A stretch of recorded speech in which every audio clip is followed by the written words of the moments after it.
So I launched Growing Up Latina 5 years ago. 5 or 6 years ago. I want to say 5 years ago. And I started with 3 interviews, and I was completely funding everything myself. But this was before podcasting became a thing. And so I, had a videographer, I had the camera set up, and the quality for me was where I was most lacking. And the content was there. The people I was interviewing, they were great, but the quality, it just didn't feel right for the vision that I had for this project. And so I recorded the 3 episodes, and I was just like, let me take a step back to take 2 steps forward on this project. And so that's what I did. I took a step back and I said, okay, how do I want it to look? What do I really want this to be? What is the message? Because for me, Growing Up Latina, it's so funny, what I always say is I'm giving the perspective almost like Carrie Bradshaw, because I am this New York girl telling these stories, even though from Latinas from all over the world, but I represent New York, So it was something that I really just wanted to stay true to that. I'm really from El Barrio. So that's important for me to continue to embody that when I do these interviews. So I just took a step back. And during the time that I took a step back, I started working silently.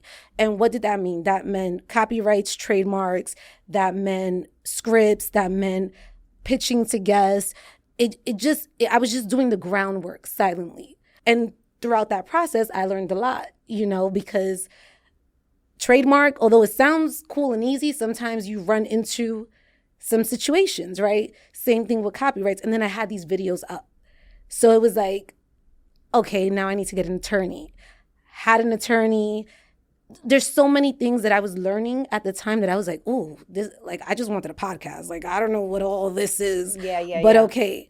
Hold on, I want to pause here for a second because there's a couple of really good takeaways. So one is launching the podcast. You need to decide if this is something for play, or if this is something that's going to be an actual business for you, a tool to build your personal brand, because that will drive the investment, how serious you take it, how much work you put into it, and also the final product, right? And also whether you're going to do this as a real business, meaning going through the trademark process, the copywriting. What exactly, so the trademark I understand, that's the name, right? Concept. But what are you copywriting exactly? The IP of the show.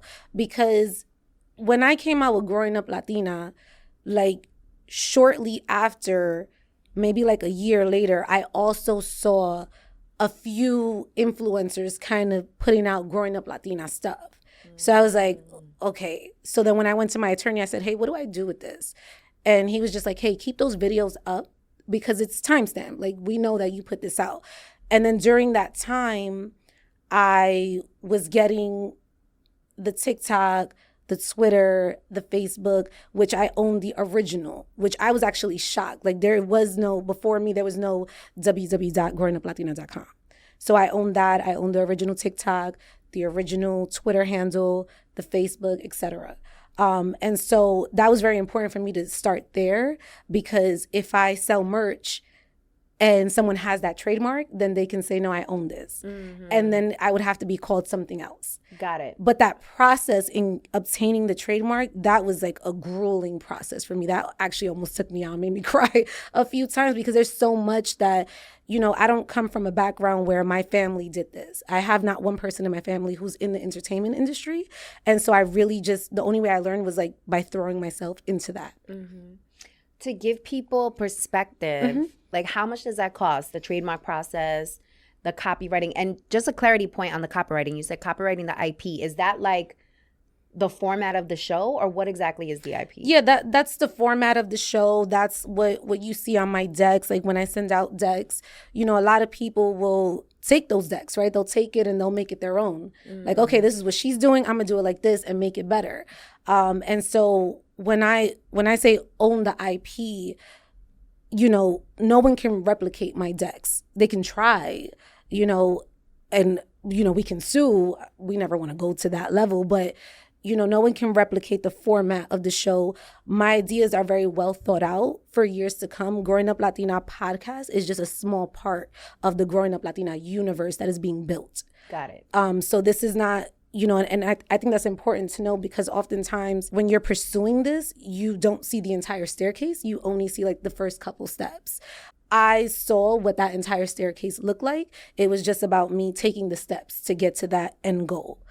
So for me, like you said, to your point, in order to like really solidify a business, you have to run it as such. So that's like having the LLC, the trademark. I mean, that can, it depends. I mean, I did my trademark through LegalZoom, and then I solidified it with my other attorney that I actually had outside of LegalZoom that deals with just podcasting.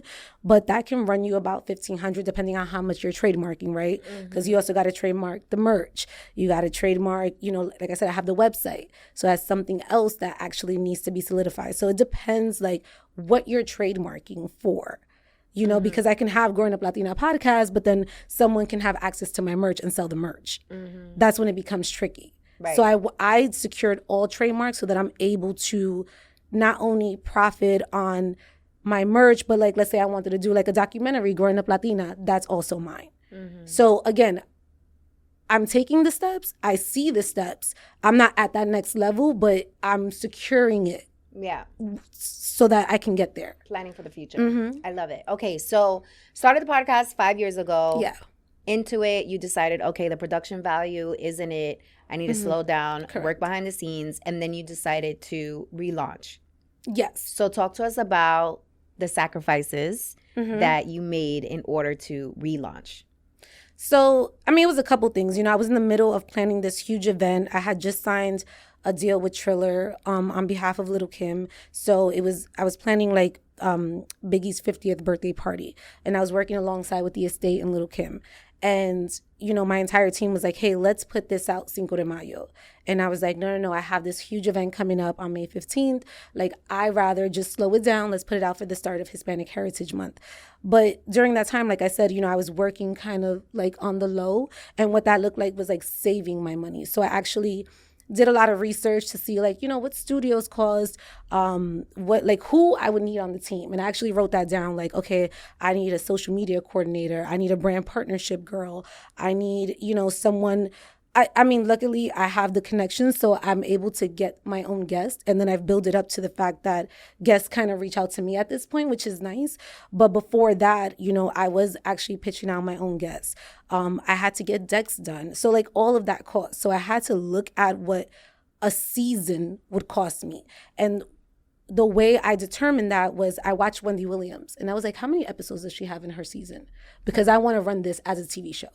And that's what I did. So I was like, okay, so she has this amount of episodes. So I just literally went on an Excel spreadsheet and I was like, all right, I'm going to do like 24 episodes for one season, which is like a lot. Yes. That's a lot of episodes, right? People don't even understand like, the work that goes into that's it. That's a lot of episodes. And then kudos to the podcast that put out like 2 times a week. Right. Because I'm like, that gets expensive. And so I had to estimate everything. That included hair and makeup, outfits.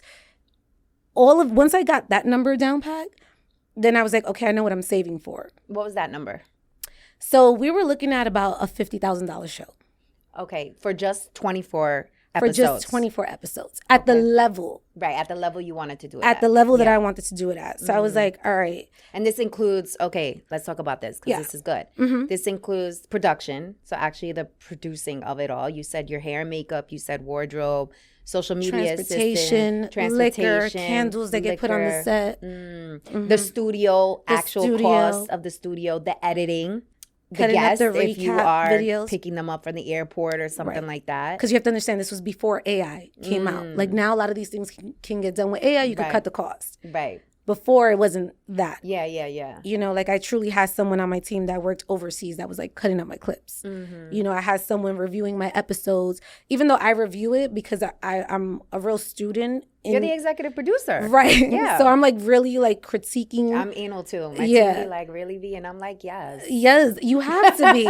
And so I just took down those costs. And then also like, I think the biggest cost for me that I was able to like cut out since then was like wardrobe, hair and makeup. Like, I was like, nah, I'm gonna have to be a TikTok girl and like figure out the makeup because I'm not spending $200 on my makeup every single time. That's ridiculous. But not only that, it's the coordination. So now you gotta coordinate when they're coming to do your makeup. You gotta coordinate when they're doing your hair. You gotta put that into the timing of it all. Like, it literally is a whole production. Yeah. Yeah. If you're doing it like at that level. Because when I first was thinking about being on Cultura, followed the same philosophy. I put together like my dream budget and I was like, okay, this is what I want. I was putting it up towards 80 to 100K for our first season, but it had like all the bells and whistles. Yeah. And then when reality hit, I was like, oh, okay, what can we start pulling away from this? And that's the thing. I was completely self-funded. So like I had a team, but everybody's pay relied on how much I was getting paid off of my events. Right. And that's when it became like, okay, once I like start ditching out money, and then I became obsessed with it. So like once I started, I just couldn't stop. Like people would try to get me to stop, like, Alyi, just slow down. I'm like, no. Like that's it. Like it's already creating buzz. I can't slow down. I have to keep going. And everybody was like, Alyi, chill out. Like, we see you, but like, you're going to go broke. And that's exactly what happened to me. And I dipped into like every type of funds you can think of. Savings account. Like I told you before, one of the biggest sacrifices I made was dipping into my 401k account. And that, I mean, I cried for that. That's when it became very real. And, you know, unfortunately, like I had to have really difficult conversations with my team and just kind of like tell them like, hey, you know, we're gonna go all in on this, and it's gonna get crazy. And some people did leave me because, you know, this people's pay, you know. And I was just like, oh, well, I gotta do it, and I did it. People are very, I would say, risk averse. Yeah. And tapping into your 401k is huge. Big. So talk to us about